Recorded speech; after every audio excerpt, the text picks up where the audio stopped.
The New York Knicks were screwed by the NBA officials last night, and I'm trying to put it into action to get this ref crew banned from the NBA. Treat this as a petition. If you want those refs from last night's game banned from the NBA, like this video right now. And if we get to 1,000 likes on today's show, I'm going to send a letter to Adam Silver saying those refs should never officiate a game in the NBA ever again.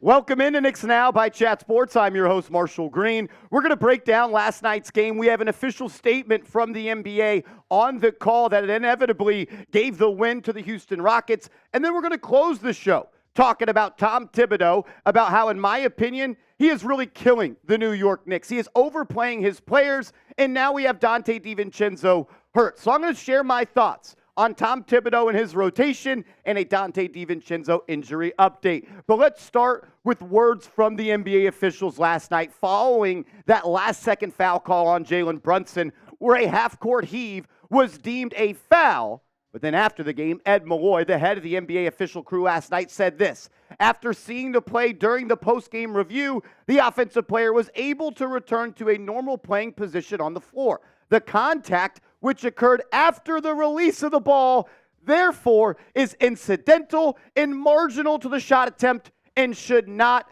have been called.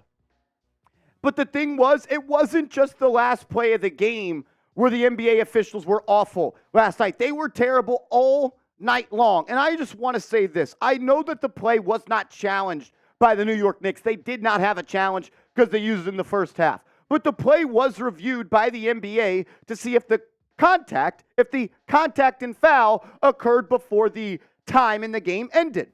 So this is my thing.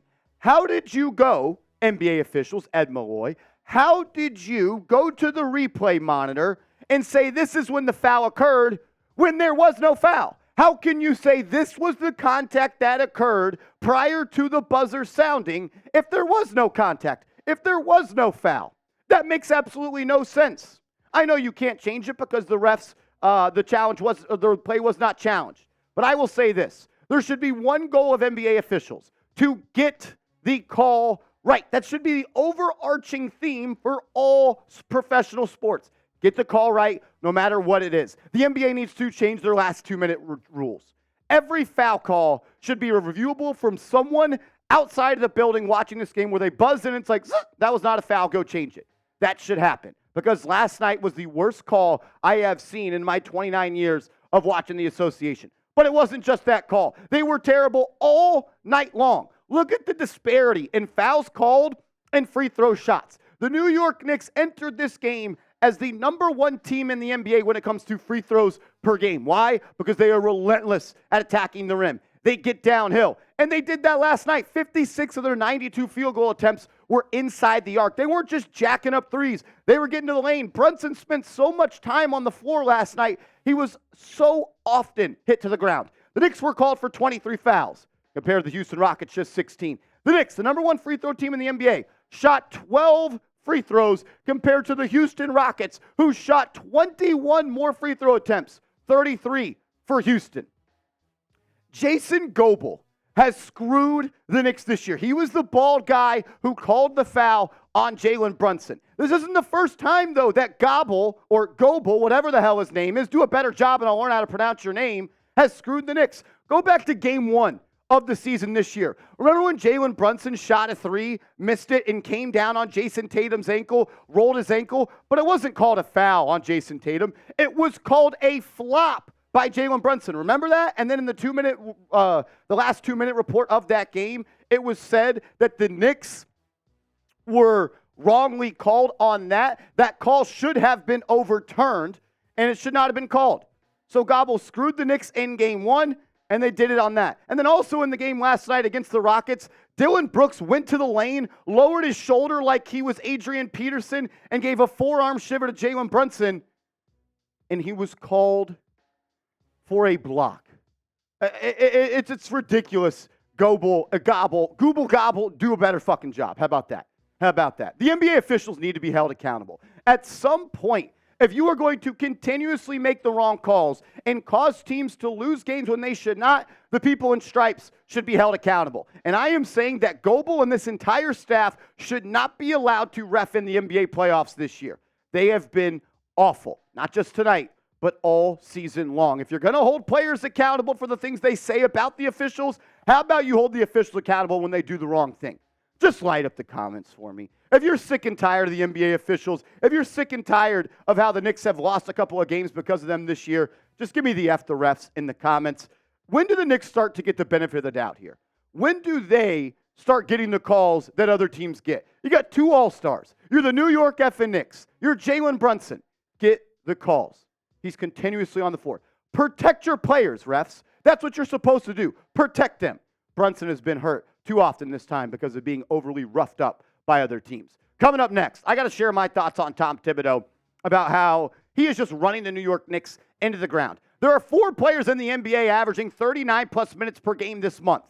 3 of them are the New York Knicks. And I think there is a correlation and a causation as to why the Knicks are the most beat-up team right now in the Eastern Conference. We'll break that down coming up around the corner. But first, I got to tell you guys about our proud sponsor, Prize Picks. Go to prizepicks.com/CLNS and use that promo code CLNS, and Prize Picks will match your first deposit up to $100. Look, the NFL season is over with, but Prize Picks is still the place to play. You got NBA, you got hockey, baseball will be coming up right around the corner. If you're going to play daily fantasy sports, do it with our proud sponsor, Prize Picks. It's daily fantasy sports made easy. All you do is create a lineup of 2 to 6 players, and you simply choose more or less on the projected stat line that Prize Picks has for those guys. And if you use the promo code CLNS, they'll match your first deposit up to $100, give you a little bit of a buffer room as you start to learn more and more about the app. They always have crazy deals. It's the best place to play. prizepicks.com/CLNS.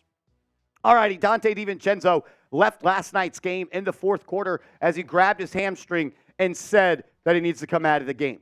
And this is just one of many injuries. You have the Julius Randle injury, which I don't want to say is because of minutes played. That was a freak injury. Don't want to say the same thing for OG Anunoby, but now we have Donte DiVincenzo who was hurt. Josh Hart was hurt 2 days ago. Isaiah Hartenstein's injury is absolutely due to overuse. He has a strained Achilles tendon, and they put him back out there. Brunson's been hurt. Thibs is running these players into the ground. We need to stop coaching every single game in the month of February like it is Game 7 in the Eastern Conference Finals. Now DiVincenzo's hurt, who is hurt because of overuse. Throughout his career, he's about a 25-minute per night game guy. And he has a massive uptick in his workload. DiVincenzo last night was on pace to play 40-plus minutes. He didn't come out in the second half until he got hurt. That would have been the 7th game in a row that Donte DiVincenzo played 40-plus minutes per game. It is February. We do not need to be running these players into the ground. The Knicks are already shorthanded. That's why they made the trade for Bojan Bogdanovic and Alec Burks. Why did you trade for Bogey and Burks if you're continuing to gonna run players into the ground like Josh Hart and Donte DiVincenzo? The starters last night played the entire third quarter, and they did a great job. The Knicks came back. But they started the fourth quarter, and the fourth quarter started a 3-point game, and the lead ballooned to 9 points. And then they took Jalen Brunson out. Look, Thibodeau has done a great job as the coach for the New York Knicks. But an old dog doesn't learn new tricks, and he goes back to his old bad habits. And Thibs is known and is notoriously known for overplaying his players and running them into the dirt. And that is exactly what he is doing right now for the New York Knicks. Someone needs to check him and let him know, hey, it's February. No need to burn these guys out. Let's close today's show just running through some stats from last night's game. I thought Precious Achiuwa was really good on the offensive end and on the glass. I didn't think his defensive effort was all that great, but he's battled. I think he leads the NBA in minutes played in 2024, or he's top 5 in that. And he was good again. 17 boards, a monster on the offensive glass, a huge part in why this game was so close. But in my opinion, the guy that changed the game the most was Josh Hart. He maybe had his best game of the season. 17 points, 11 rebounds, 5 assists. But it was the energy that he brought on the offensive glass, running for loose balls, pushing the pace in the fast break. That was a Josh Hart game through and through. Fortunately, they couldn't close it out. But I do love that he shot 3 of 5 from downtown. Hopefully that shot can continue to come around. Jericho Sims had to start last night's game, played more than 30 minutes, and he was all right. I thought he did a good job moving his feet versus Alperen Sengun, but Sengun, one of the more skilled players in this league, he really won that matchup. Donte DiVincenzo was once again really good for the Knicks. 23 points, 5 rebounds, 4 assists, 43% from the field, 36% from downtown. The averages, or the percentages there, are a little bit lower than his averages, but I thought he played a good game. Unfortunately, he is hurt, and we'll continue to monitor that. That's why you subscribe to this channel. Jalen Brunson did not play a good game. But when it mattered most, when the Knicks needed a bucket, Jalen Brunson went to his spot, got to the right side of the floor, a free throw line extended, hit a step-back jumper to tie it up at 103. And then after that, he was called for a foul. I want to see Jalen take a little bit more care of the basketball. The Knicks had way too many turnovers last night, part of the reason they lost the game. But, man, he's been good. Didn't play all that well last night, at least efficiently. But in the fourth quarter, he stepped up and he brought it home. I also loved what I saw out of Bogdanovich in that fourth quarter. Brunson started the fourth, came out at about the 10-minute mark, and then was out for the next 3 minutes. And Bojan kind of carried the Knicks offense, and that's what they were looking for at the trade deadline. Someone that you can run your offense through and get quality shots for themselves and others while Brunson's on the bench. I think Bogdanovich had 6 fourth-quarter points. The three-point shot has not come along in the first 2 games. Not going to stress that. He's a career 38, 39, 40% shooter. He's going to get those to go. Alec Burks hit a huge 3 in the corner to keep the game tight. But outside of that, I thought he was awful. I thought his shot selection was bad, and he wasn't even relatively close on a couple of those misses. Knicks are going to need him to turn it around. Deuce McBride didn't even play that much. You wonder why that's a thing. If you're going to run Brunson, DiVincenzo into the ground in February, I guess you're not going to have minutes for Deuce. But I think Thibs needs to realize you don't win championships in February. You don't win playoff series in February. You need to be peaking at the right time of the season. Right now, the Knicks, they are losing steam as this season rolls on. They need the NBA or the NBA All-Star break to get here. Last player I want to talk about, Taj Gibson. Very fitting for Jeremy Chuggs to go to this guy last. I mean this with all due respect. I do not want to be disrespectful to Taj Gibson.